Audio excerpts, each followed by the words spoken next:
Hello all, welcome to my mini vlog. మేము ప్రతి year ధనుర్మాసంలో ఈఎస్ఐలో ఉన్న విజయలక్ష్మి అమ్మవారికి శారీ తీసుకెళ్తాను. ఈ ఇయర్ కూడా తీసుకెళ్తున్నాను. ఏం తీసుకెళ్తున్నానో చూపిస్తాను రండి. శారీ, బ్లౌజ్ పీసు, పసుపు కుంకుమ పూలు, బియ్యము, పెసరపప్పు, బెల్లము, ఆవు నెయ్యి ప్యాకెట్, గాజులు కొనుక్కొని వెళ్తాము. ఎల్లుదారులు మళ్ళీ గుడికి వెళ్ళాక చూపిస్తాను. Thank you. ఇప్పుడే గాజులు కొనుక్కున్నాము, స్టార్ట్ అయ్యాము. మెట్రో దిగేసేసి నడుచుకుంటూ వచ్చేయచ్చు. మెట్రోకి దగ్గరలోనే ఉంటుంది ఇదే.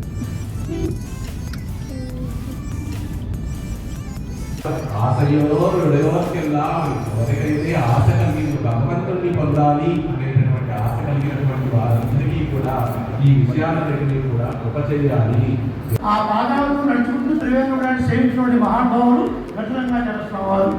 వారు తిరువడిగడ్డలో వేదిక మీద వెంచేసిన అనేక మంది పెద్ద తిరువడిగడ్డలో సన్నిధిలో వెంచేసినటువంటి అమ్మవార్లు, కూతురు, అశేష భగవంతుల సన్నిధిలో స్వరూపరూపంగా దాసులు తెలియజేస్తూ హరినామ స్మరణ చేసుకుంటూ వెళ్తున్నారు.